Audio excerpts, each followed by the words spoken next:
안녕하세요. 지역 축제와 시민 참여 강의를 맡은 윤성진 감독입니다. 오늘은 저와 함께 지역 축제와 시민 참여에 대해서 살펴보도록 하겠습니다.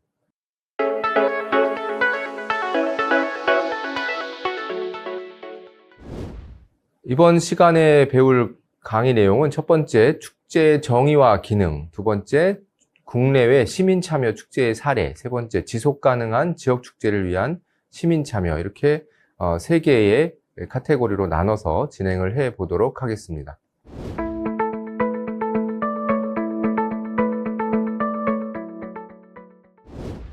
먼저 축제의 정의와 기능입니다.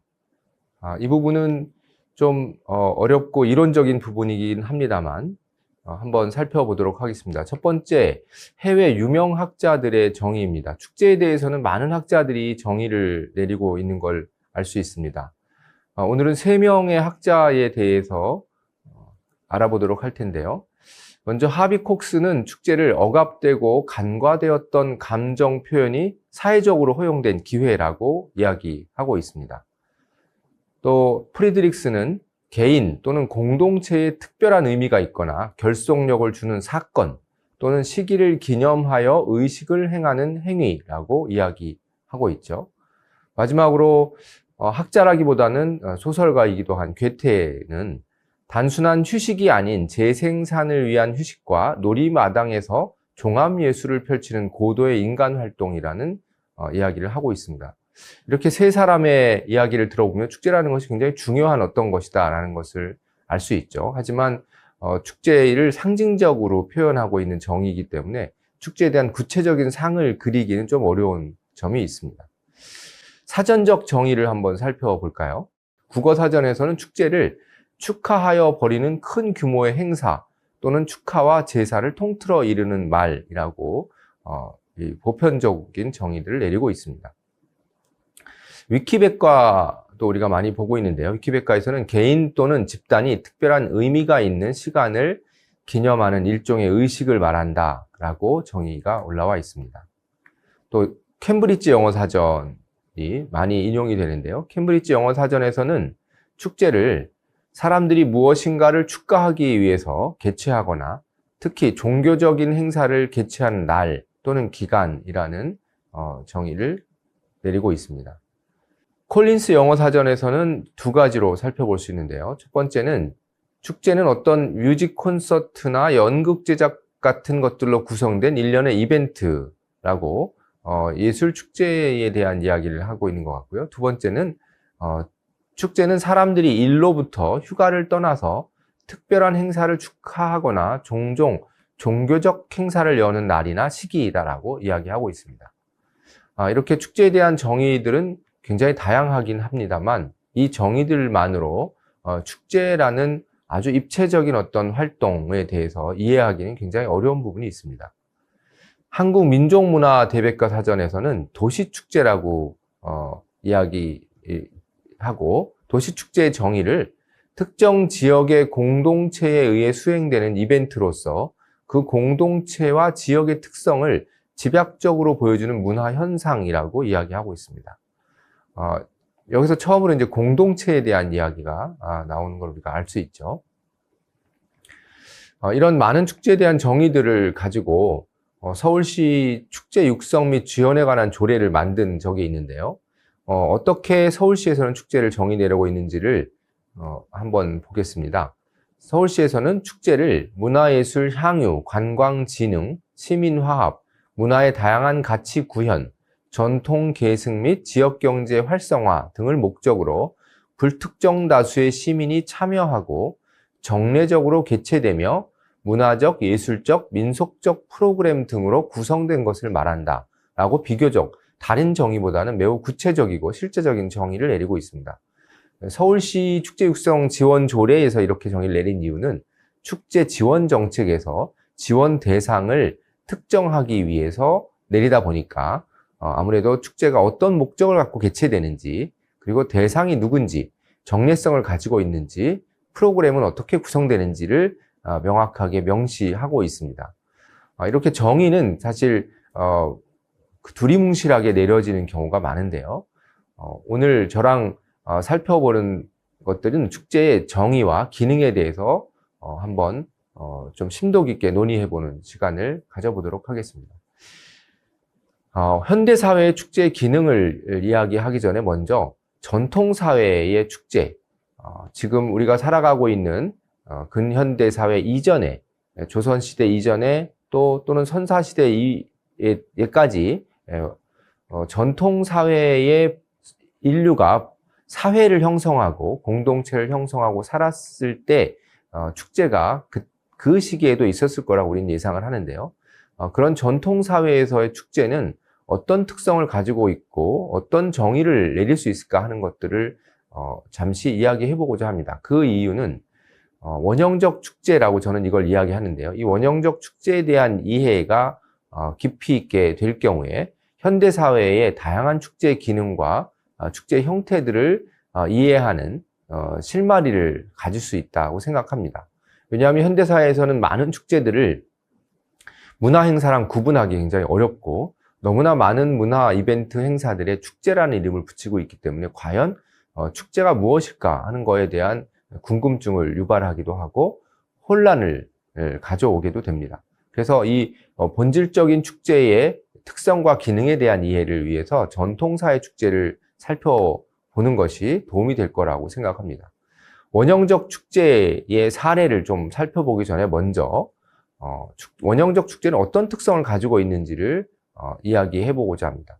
원형적 축제는 제의성, 경연성, 일탈성, 유희성, 집단성, 자발성이라는 특성을 가지고 있는데요. 말 그대로 제의성은 기원, 제례, 의식의 형태를 띠는 그런 축제들이 많았다라는 거고 그런 특성을 대부분 가지고 있다라는 거고요. 또 전통사회의 축제들 대부분 살펴보면 또 오래된 축제들 살펴보면 경연이나 경쟁의 형태의 프로그램들이 많이 들어가 있는 것을 볼 수가 있습니다. 현대사에서도 이건 마찬가지고요. 그리고 비일상성, 무화경이라고 표현했는데요.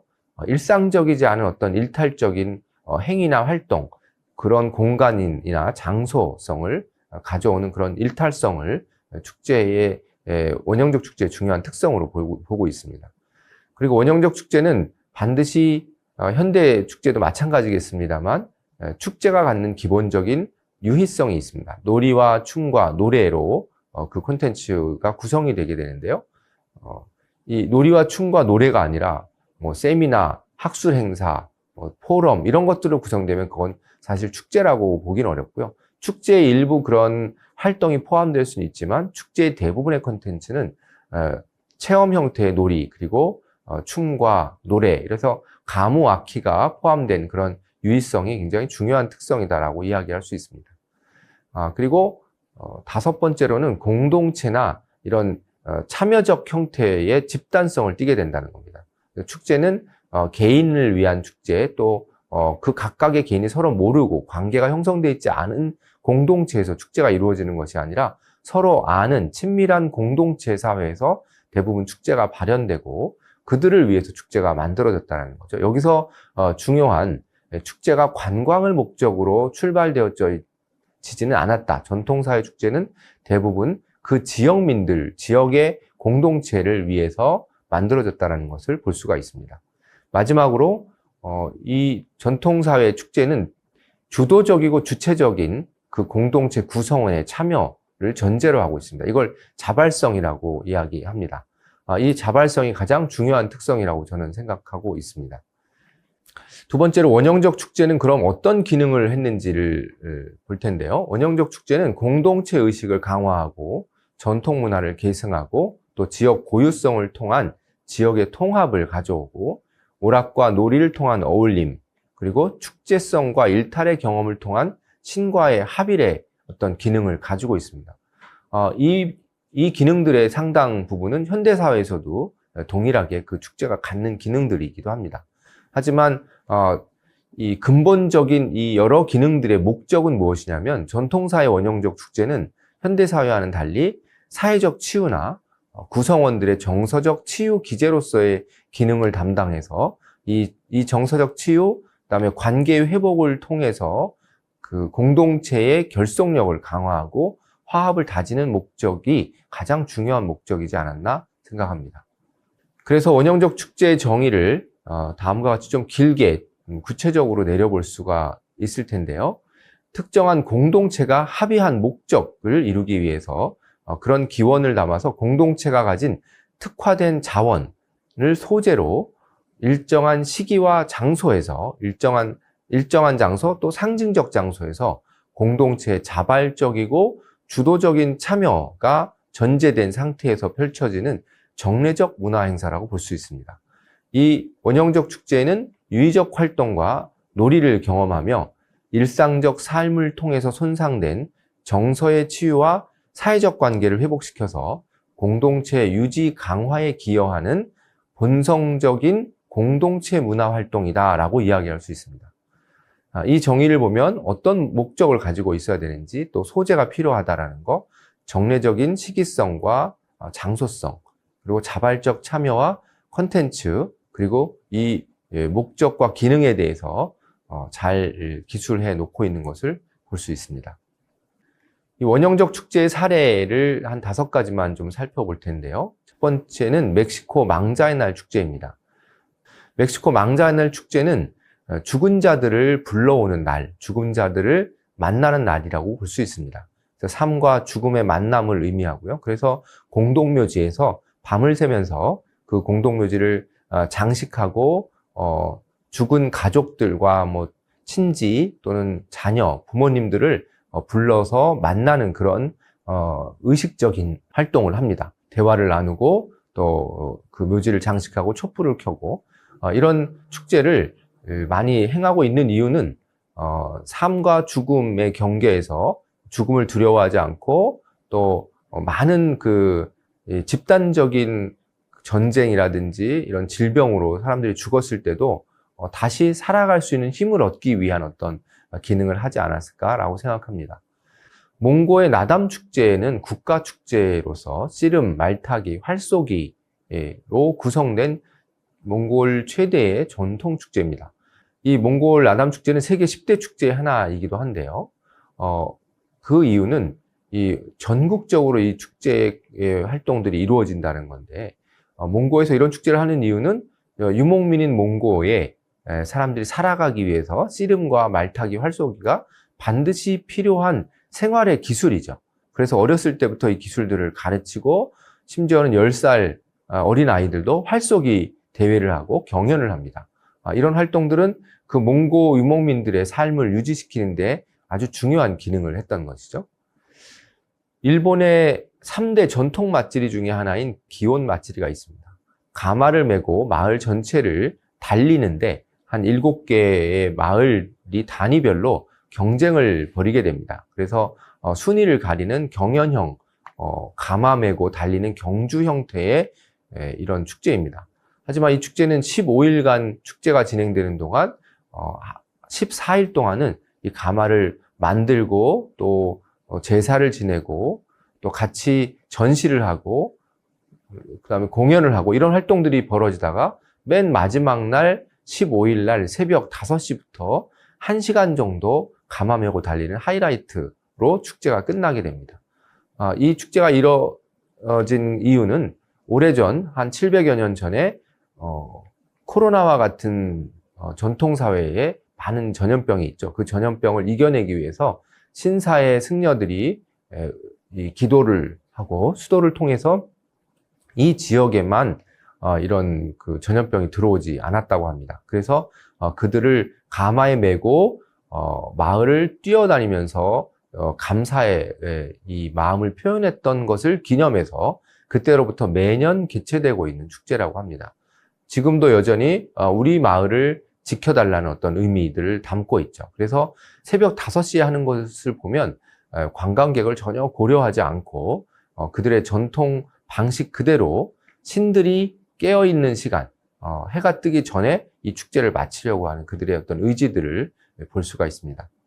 네 번째로는 태국의 송크란 축제인데요.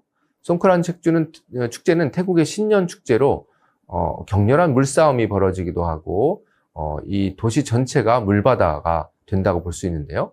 이 축제는 신년의 어떤 민속놀이와 같은 형태로 전국적으로 행해지는 민속 행사라고 볼 수 있습니다. 그래서 특별한 기획자가 있다라기보다는 주민 모두가 자연스럽게 참여하는 신년의 어떤 활동이라고 볼 수 있습니다. 이 물을 쏘는 거는 물을 맞으면 어떤 복을 받는다는 어떤 그 기원의 의미, 기복의 의미가 담겨 있고요. 지나가는 사람들에게 얼굴에 이렇게 회치를 하면서 그 축복을 기원하는 그런 용어들이 있습니다. 그래서 그런 기원의 또는 축복의 어떤 의미를 담고 있는 축제입니다. 많은 사람들이 축제 때 물을 맞고 또 교통사고로 또 안전 문제로 사망을 하기도 하는데 여전히 이 축제는 신년의 행사로 지속이 되고 있습니다. 마지막으로 아마존 와우라 부족의 뺏기 축제인데요. 지금까지 소개했던 축제들 중에서 가장 오래된 축제이지 않을까. 그리고 가장 현대화되지 않은 축제. 지금 그 부족 사회를 이뤄서 살고 있는 아프리카의 밀림과 또 아마존의 밀림에서는 부족의 축제들이 여전히 남아있는 것을 알 수가 있습니다. 이 와우라 부족은 이 아마존에서도 가장 진화된 부족인데요. 이 부족은 매년 뺏기 수확철에 뺏기라는 열매를 수확을 기념하고 또 수확된 뺏기들을 이 창고에 저장하면서 그 음료를 만들어 먹고 하는 뺏기를 소재로 한 축제인데 그 뺏기를 소재로 하면서도 동시에 마을과 이 부족 사회가 갖고 있는 어떤 문제를 해결하기 위한 여러 가지 방식으로 콘텐츠가 구성이 됩니다. 그래서 남자들만의 축제이고 일탈과 또 먹거리 그리고 춤과 노래가 어우러진 그런 축제입니다.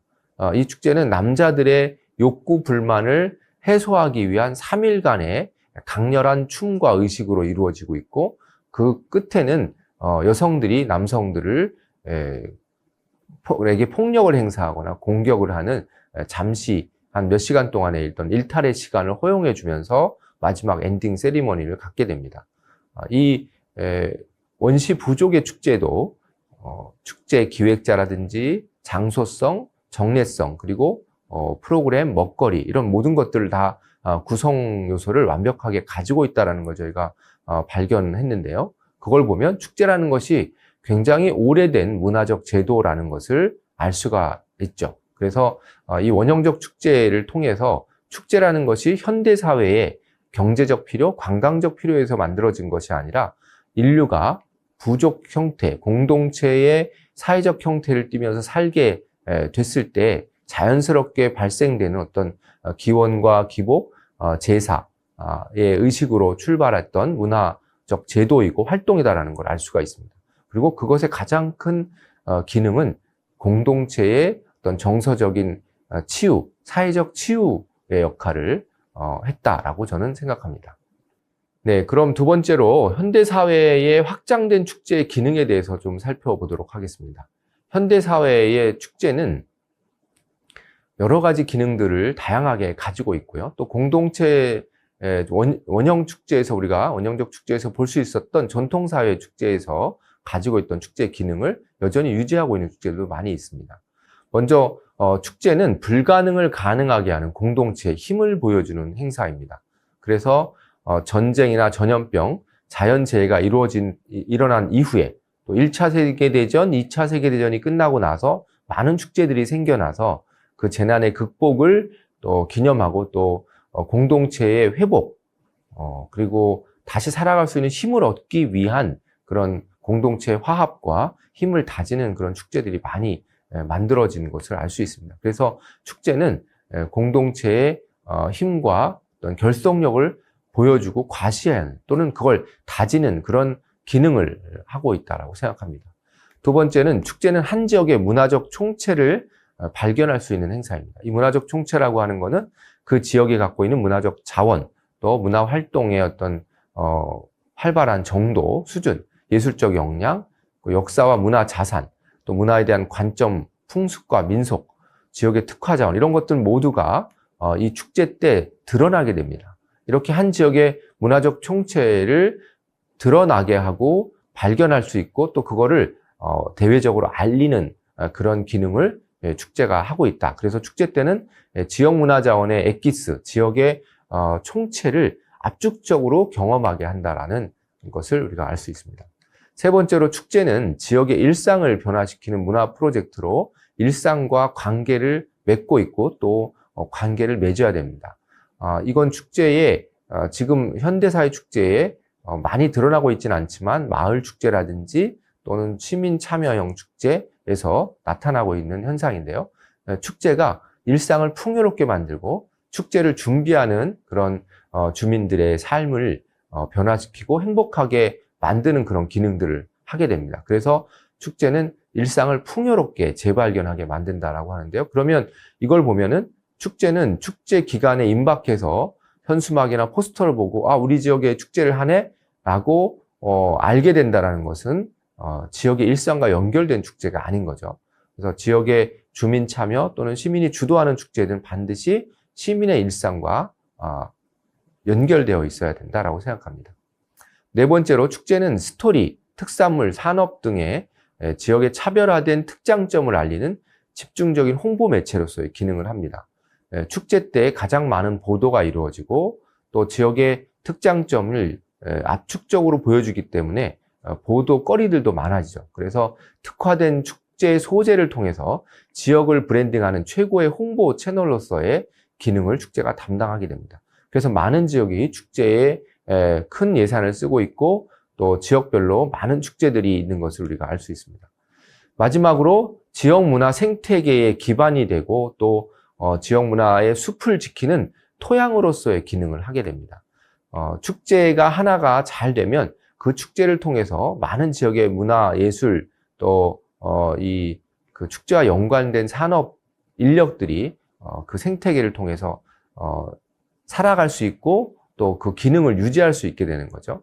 물론 작은 축제 여러 개를 가지고 지역의 축제 생태계가 그걸로만 생활을 할 수 있고 생계를 유지할 수 있다라고 보는 건 어렵지만 지역에 그런 탄탄한 축제들이 여러 개 있으면 이 생태계가 탄탄하게 구성이 되고 기능을 하면서 그 자체적으로 이 어떤 역할을 하게 되고 지역을 떠나지 않는 젊은이들 또 창조 인력들을 유지시키는 그런 기능을 하게 됩니다.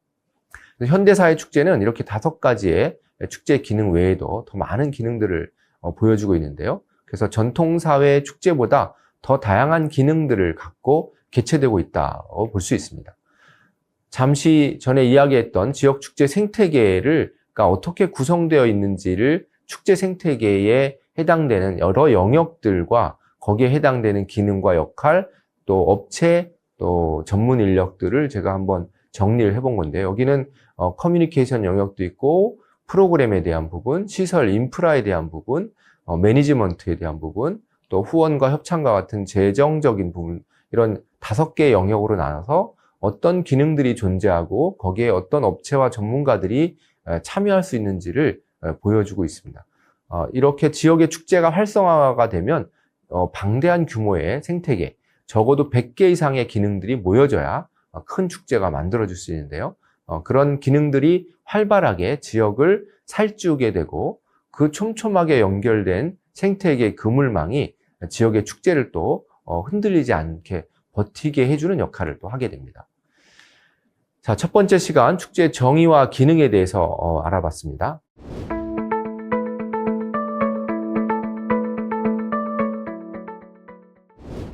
네, 그럼 국내외 시민축제 사례에 대해서 알아보도록 하겠습니다. 먼저 축제의 유형 구분의 기준을 통해서 사례에 앞서서 축제 유형을 좀 살펴보고자 합니다. 축제의 유형 구분의 기준이 있는데요. 유형 구분 기준의 선택에 따라서 축제 유형이 다양하게 구분될 수가 있습니다. 축제 소재에 따라서 또 축제 추진 단위에 따라서 추진 주체나 개최 목적에 따라서 개최 지역이나 또 개최 규모에 따라서 이 유형이 다양하게 구분되는 걸 알 수 있습니다.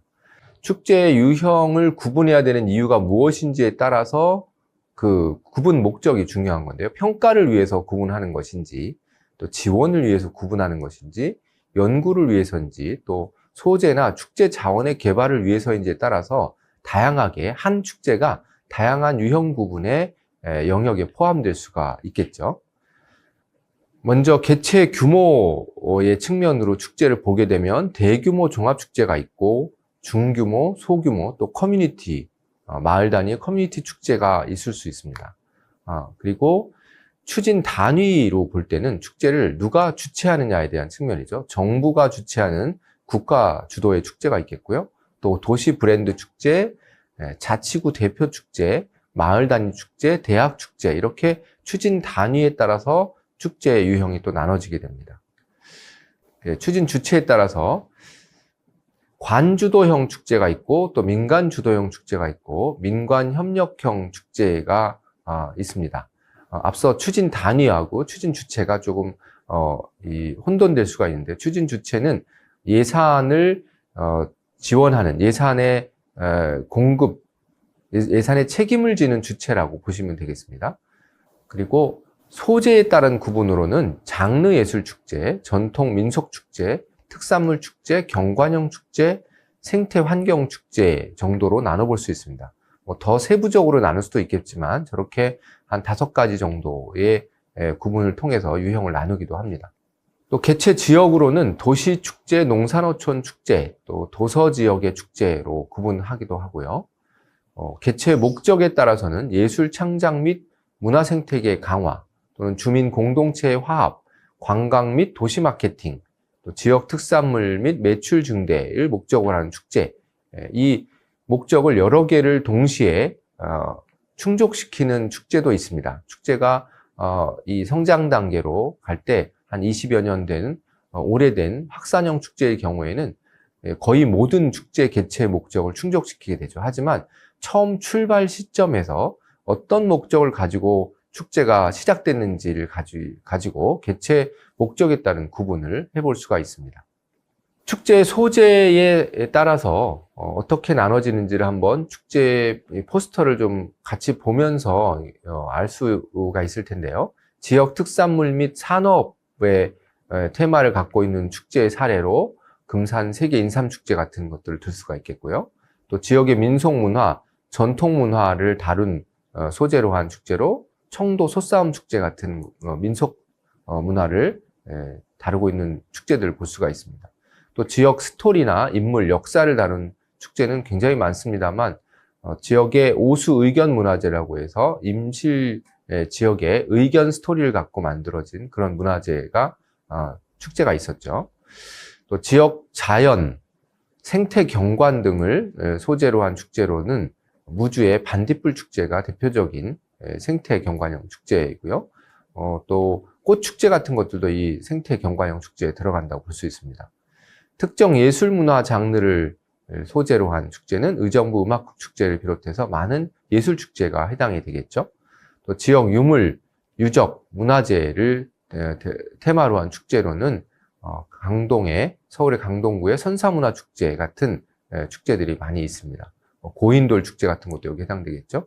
지역 공동체의 가치나 철학, 또 이런 그 상징적인 것들을 축제의 테마로 한 이 축제가 가장 적을 겁니다, 아마. 그런데 얼마 전에 열렸던 메모리얼 페스타라고 하는 보훈의 가치를 드높이는 그런 축제들이 여기에 해당될 수 있겠다라고 생각합니다. 이제 두 번째로 국내의 시민 참여 축제 사례를 하나 보실 텐데요. 제가 총감독을 했던 세종축제의 시민 참여 사례를 잠깐 살펴보도록 하겠습니다. 세종축제의 시민 참여는 세종축제 자체가 이 시민 주도형 축제로 이 2022년과 2023년도에 개최가 됐습니다.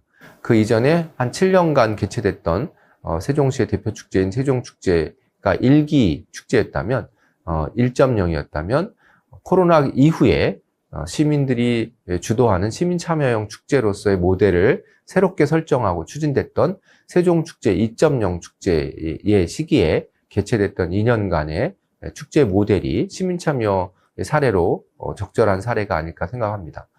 이 시민 참여는 다양한 채널로 이루어지고 있는데요.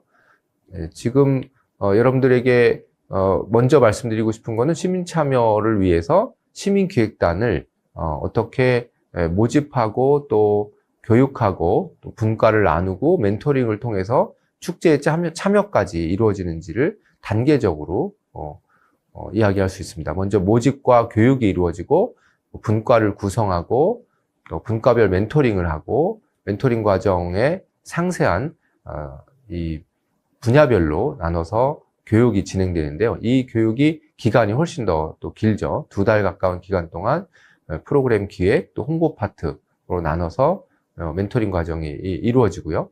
그 멘토링 과정을 거쳐서 실제 현장 활동을 축제 기간 중에 하게 됩니다.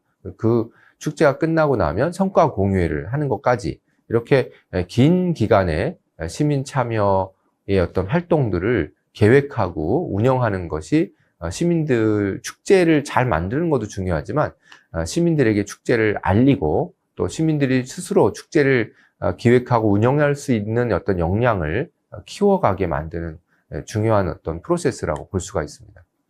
세종축제의 이 개막식 영상을 잠깐 앞부분만 보실 텐데요. 이걸 보시면 세종축제가 개막식에서도 시민들이 주도하는 퍼포먼스 한 50여 명의 시민들을 모아서 몇 달간의 교육을 통해서 퍼포먼스를 개막식 첫 프로그램으로 열리게 되는 걸 볼 수가 있습니다. 우산을 가지고 그 한글을 표현하고 그 세종 또는 뭐 축제 이런 한글을 표현하는 것을 춤 동작과 음악을 갖고 하는 것들을 보면서 시민들이 우리가 축제의 주인이구나라는 것들을 정확하게 알 수 있게 되고요. 이 프로그램이 끝나고 나면 바로 시민 합창단과 시민 오케스트라의 또 연주와 합창이 진행이 됩니다. 이렇게 지역의 시민 역량만으로도 축제 개막식 콘텐츠를 충분히 구성할 수 있고 대중 가수를 부르지 않아도 시민들이 좋아하는 그런 축제의 출발을 함께 해낼 수 있다는 것들을 보여주는 대표적인 사례라고 볼 수 있습니다. 세종축제의 시민참여 방식은 앞서 이야기했던 시민기획단의 교육과 활동 사례 외에도 시민기획 공모사업이라는 것들이 있는데요. 시민들이 실제로 축제의 프로그램을 기획하고 그 기획된 프로그램을 신청하고 선정된 프로그램을 축제 때 행하는 그런 이런 사례입니다. 이 시민기획 공모는 5월 달부터 시작해서 공고를 하고 또 설명회를 거치고 참가 신청서를 받고 신청서에 서류 심사를 하고 인터뷰 심사를 하는데 이 인터뷰 심사는 이 시민기획단이 같이 참여해서 인터뷰 심사를 하거나 시민심사위원 10명이 심사를 하는 방식을 통해서 전문가들이 아니라 실제 시민들이 보고 싶은 프로그램을 선정하는 그런 절차를 거쳤습니다. 결과를 발표하고 그 프로그램이 10월 달에 그대로 올려지는 것이 아니라 6월부터 7월부터 한 3개월간 전문가를 투입시켜서 각 팀별로 6회에서 10회의 멘토링 과정을 거칩니다. 그래서 기획한 프로그램이 실제로 축제에서 올려질 수 있을 만한 프로그램이 될 때까지 그걸 업그레이드 시키는 작업을 하고 포스터도 만들고 운영 매뉴얼도 만들고 하는 과정을 통해서 시민들이 기획한 프로그램이 실제 축제 콘텐츠가 되는 그런 변화의 과정을 겪게 됩니다. 그리고 현장에서 프로그램이 실행되면 마지막에 이제 그 결과 보고서를 제출하고 전체 성과 평가 보고회와 평가 간담회를 통해서 정리하면서 얼마나 우리가 잘했는지를 서로 격려하고 또 그 성취감을 경험하는 이런 시민기획 공모형 사업의 프로세스를 말씀드렸습니다. 이 공모 유형이 2022년과 2023년이 거의 비슷한데요. 예산과 이 공모 유형에 약간의 변화가 있습니다만 거의 동일하게 진행이 됐습니다. 2022년도에는 전문기획과 시민기획을 구분해서 했지만 2023년도에는 시민기획으로 통합해서 유형 구분 없이 진행을 했고요. 이렇게 경쟁률 한 3대1 정도의 이 공모 과정을 거쳐서 한 8개 내지 10개 정도의 시민기획 공모 프로그램을 선정해서 축제에 선보이는 그런 이 사례라고 볼 수가 있습니다. 이렇게 세종축제는 시민 참여 채널을 다양하게 가지고 있는데요. 다른 축제들도 많은 시민들이 참여하기 위해서는 시민기획단의 기획 스태프로 참여하는 방식, 또 시민기획 공모 프로그램에 선정 단체로 참여하는 방식, 또 세종시에는 외국인 시민기획단도 있었는데요. 이렇게 외국인 시민기획단으로 참여하는 방식, 또 시민기획단에 참여했다가 기획 방식이나 홍보로 참여하지 않고 그런 정도의 충분한 시간을 내기 어려운 사람들은 그런 시민들은 운영팀이나 현장 운영팀이나 모니터 요원으로 참여하는 방식을 열어주기도 했습니다. 그리고 축제 마켓에 부스 참여 상인으로 참여하는 방식도 있고요. 축제 프로그램에 출연진으로 참여하는 방식, 이렇게 다양한 시민 참여 채널을 열어둘 때 많은 시민들이 축제와 연결되고 그 시민들이 축제의 주인 의식을 갖게 되고 이 축제가 지속 가능성을 갖는 굉장히 중요한 역할을 하게 됩니다. 이렇게 시민들이 직접 기획한 프로그램이 2022년대는 한 8개 정도의 프로그램이 있었고 2023년에는 10개 정도의 프로그램이 있었는데요. 이 프로그램의 수준이 상당히 높아서 이 축제장을 방문한 방문객들은 이것이 전문가들이 기획한 건지 예술가들이 실제로 이 프로그램을 하고 있는 건지 시민 뭐 동호회라든지 학교 또는 시민 활동가가 기획했는지를 구분해낼 수 없을 정도의 퀄리티를 보여주는 것을 알 수가 있습니다. 네, 그 다음에 해외의 시민주도형 축제 사례를 하나 보시겠는데요. 스페인의 그라시아 지구라고 하는 그 구가 있습니다. 그라시아 구가 있는데 바르셀로나의 그라시아 지구에 축제가 있는데 이 축제의 명칭이 그라시아 축제입니다. 이 그라시아 축제는 카탈루나 지방의 바르셀로나가 카탈루나 지방이라고 하는데 이 지역 주민들의 이 공동체 결속력이라든지 이런 것들이 굉장히 높아서 오랫동안 이런 주민 참여형 축제를 해왔습니다. 이 축제도 150년 이상 진행되어 오고 있는 축제인데요.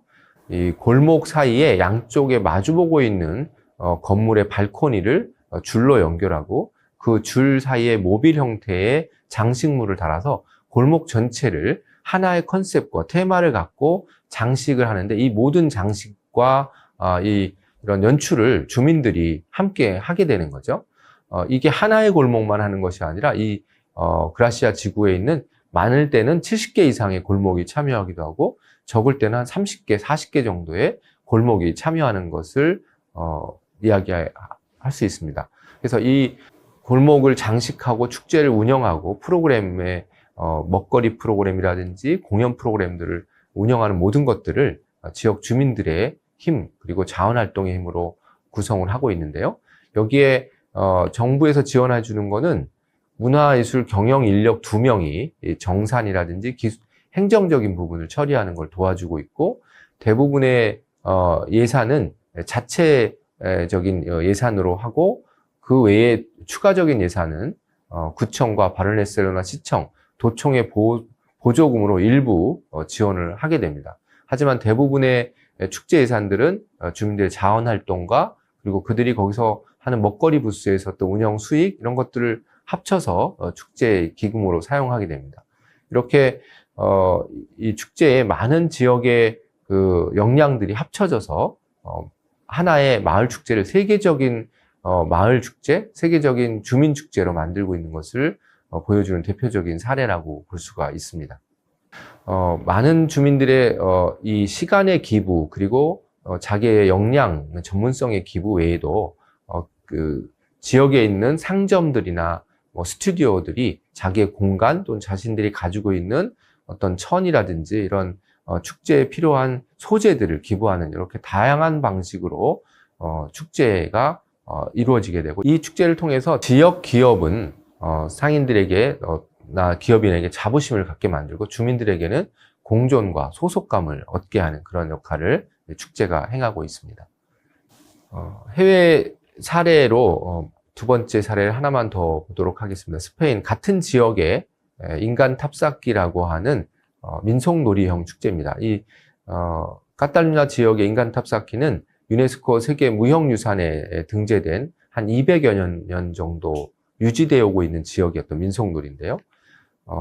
이 인간 탑쌓기는 다 여러분들이 영상이나 사진으로 많이 보셨겠습니다만 한 마을에 이 주민들이 조합을 이뤄서 매 주말마다 연습을 하고 이 1년에 한 번 인간 탑쌓기 대회에 나와서 경연을 펼치게 됩니다. 이 경연에서는 10개 이상의 마을들이 각각 그 마을의 의상 색깔의 옷을 입고 경연을 펼치게 되는데요. 탑을 쌓는 실제 시간은 5분 정도밖에 걸리지 않습니다.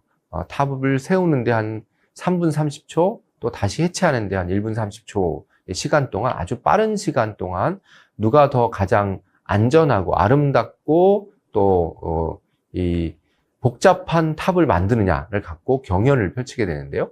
여기서 우승한 4개의 팀이 바르셀로나의 대표 축제인 라 메르세 축제의 개막 두 번째 날 시청 앞 광장에서 또 같이 선보이는 그런 시범 공연을 펼치게 됩니다. 이 인간탑 쌓기를 통해서 우리가 알 수 있는 거는 남녀노소가 모두 참여하고 있고, 또 주민들이 이 탑을 쌓는 30명 정도만 참여하는 것이 아니라 밑에서 이들이 떨어졌을 때 안전하게 받쳐주는 한 200여 명 정도의 이 1층 기단을 형성하는 마을 주민들이 있습니다. 그 주민들이 같은 옷을 입고 어깨동무를 하고 그물망을 형성시켜서 혹시 탑을 쌓다가 떨어지더라도, 많이 떨어집니다. 탑이 무너지더라도 안전하게 다치지 않고 다시 올라갈 수 있도록 만드는 그런 역할을 하게 됩니다. 이 축제를 통해서 리더십, 그리고 열정과 성취, 또 참여와 헌신, 또 주민들이 같은 방향을 바라봐야 된다는 그 목표와 방향성, 그리고 떨어지더라도 다시 일으켜 세워줄 수 있는 격려와 옹호, 그리고 매주 이걸 연습하면서 200년간에 걸쳐서 축적해 오면서 9층 높이까지 이걸 쌓아오는 그런 시간을 투입했던 그런 시간과 과정, 공동체가 만들어지는 그 과정을 볼 수가 있고요. 일사불란하게 5분 안에 이걸 만들고 해체하는 그런 규칙과 질서를 통해서 공동체가 결속력을 갖는 것뿐만 아니라 공동체의 규칙, 질서를 배우게 되는 거죠. 그리고 1층에 있는 사람, 2층에 있는 사람, 또 그들을 받쳐주는 사람들까지 그 역할과 나눔을 통해서 아주 작은 역할이라도 굉장히 소중하다라는 것을 알게 됩니다. 그리고 무엇보다도 인간탑 쌓기에서 가장 중요한 키워드는 신뢰입니다. 서로를 믿지 않으면 목숨 걸고 저기로 올라갈 수가 없는 거죠. 이렇게 서로에 대한 신뢰를 쌓아가는 과정을 통해서 공동체의 가장 중요한 자산인 사회적 신뢰 자산을 만들어내는 그런 대표적인 사례라고 볼 수가 있습니다.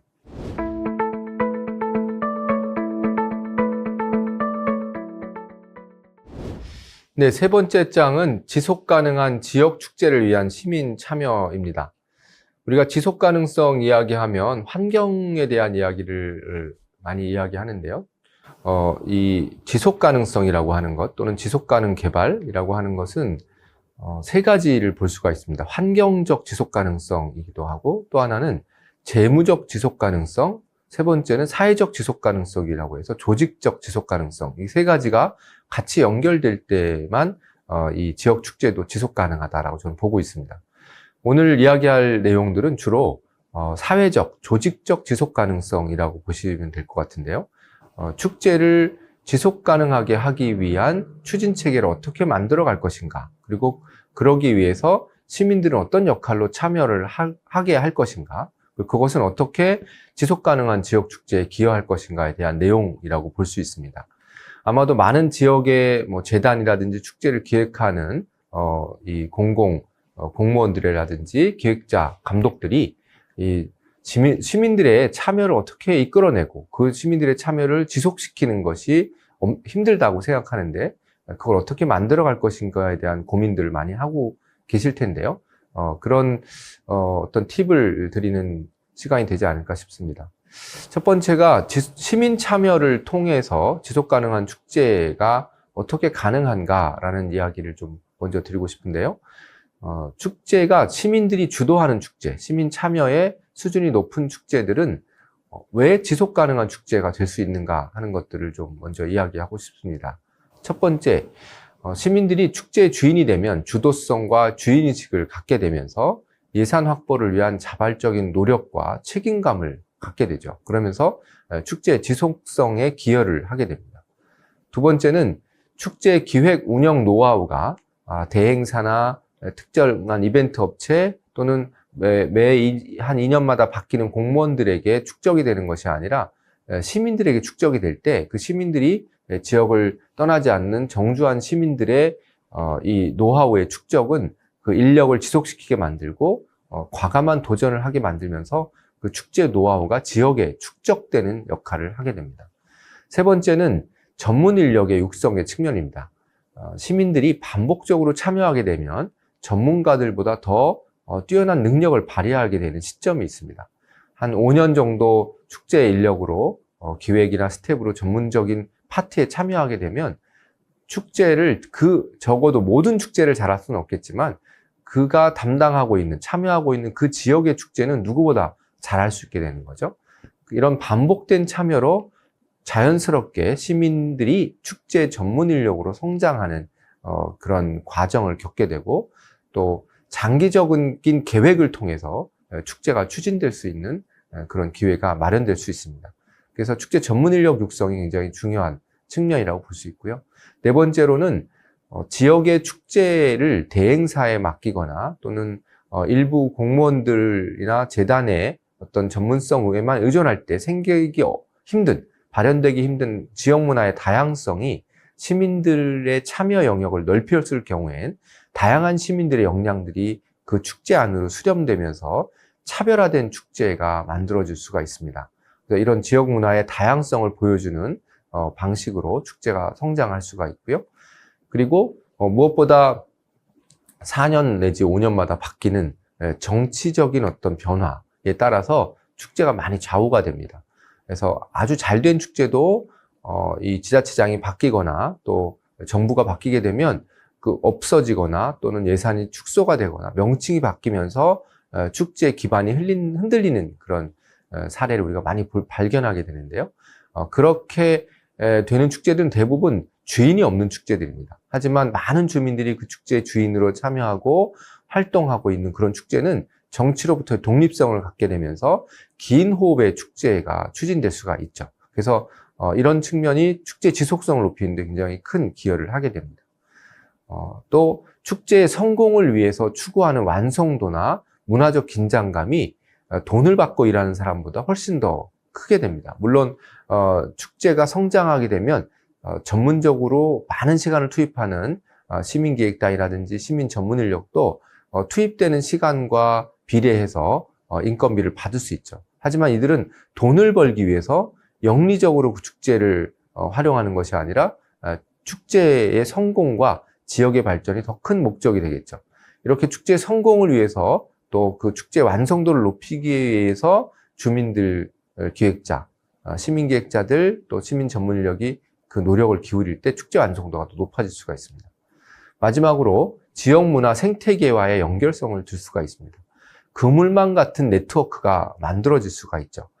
지역에 이런 촘촘한 이 생태계가 만들어질수록 지역 문화 생태계는 건강한 토양을 형성하게 되면서 흔들리지 않는 축제의 어떤 기반, 그래서 뿌리가 깊은 축제를 만들어낼 수가 있습니다.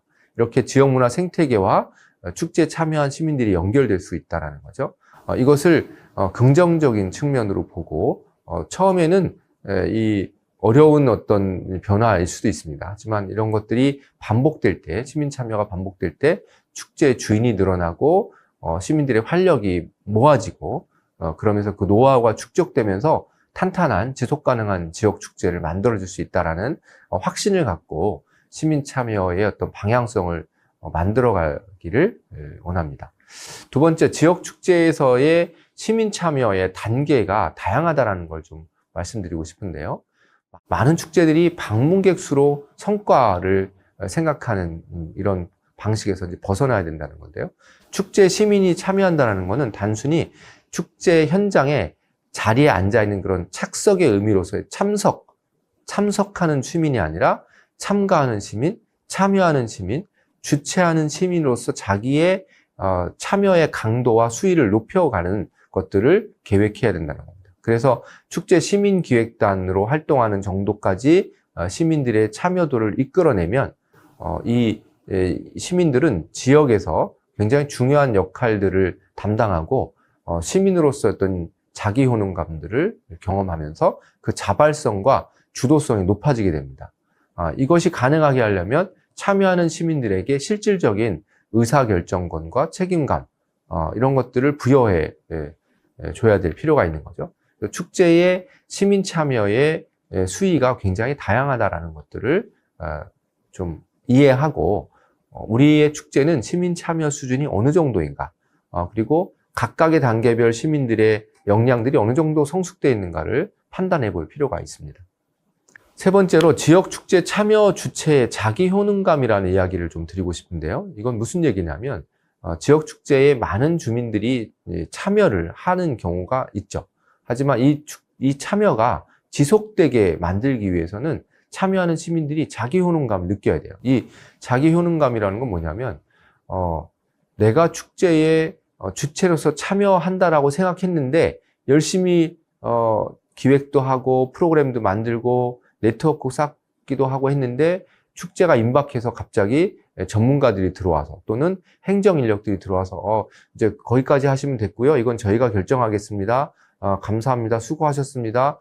이제 저희가 시키는 것만 하세요라고 했을 때 자신의 기대와 또 자기의 노력과 실제 현장에서 벌어지는 활동과의 연결성이 고리가 끊어질 때 그런 실패감을 경험할 때 자기 효능감을 잃어버리게 됩니다. 그러면 그런 걸 반복적으로 경험한 시민들이 축제에 자기의 에너지를 투입하는 것을 꺼려하게 되고 또 거부하게 되죠. 이런 축제들이 많이 있습니다.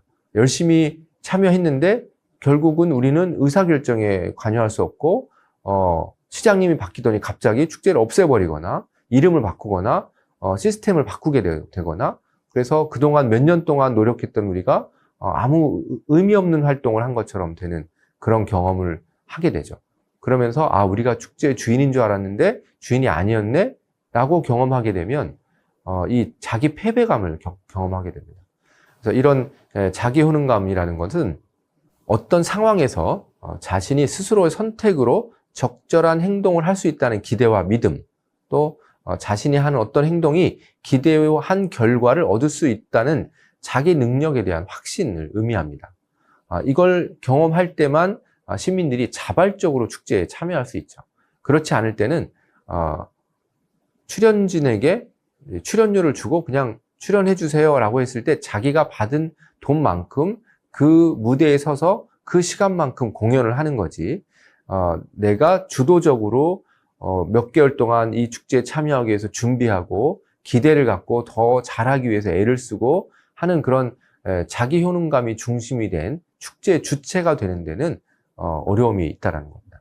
그래서 지역 축제에 시민들의 참여를 유도하기 위해서는 축제 참여 주체로서의 자기 효능감을 우리가 부여할 수 있는가, 그리고 그것을 잘 만들어 주고 있는가 하는 것들을 이 축제 추진 주체나 기획단이나 조직위에서 또는 이제 공공에서 잘 고민하고 만들어 가야 될 필요가 있습니다.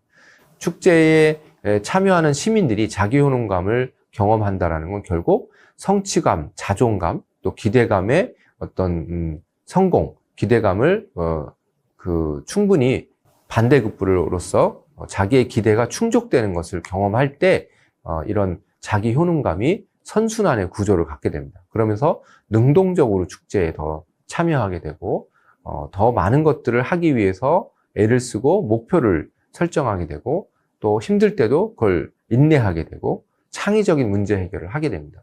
하지만 이 반대의 경우 소외감을 느끼게 하거나 거리감을 느끼게 하거나 무관심한 시민들이 많아지게 될 경우 이 축제는 시민들의 자기 효능감을 만들어낼 수 없게 되는 거죠.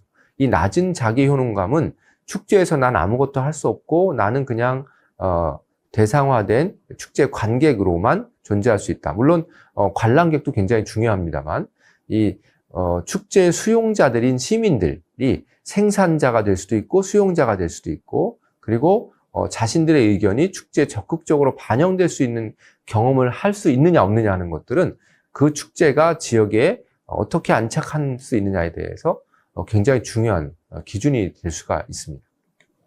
이렇게 지역축제 시민 참여를 강화하기 위한 여러 가지 방안들이 있을 수 있는데요. 거버넌스형 축제 추진제 체계의 사례로 한강몽땅과 세종축제를 잠시 말씀드리면 한강몽땅은 서울시의 행정력과 전문가 조직, 시민단체 예술가, 또 민간 기업이 함께하는 축제의 거버넌스 체계를 만들고 운영하는 방식으로 한 7년간 운영이 되었습니다.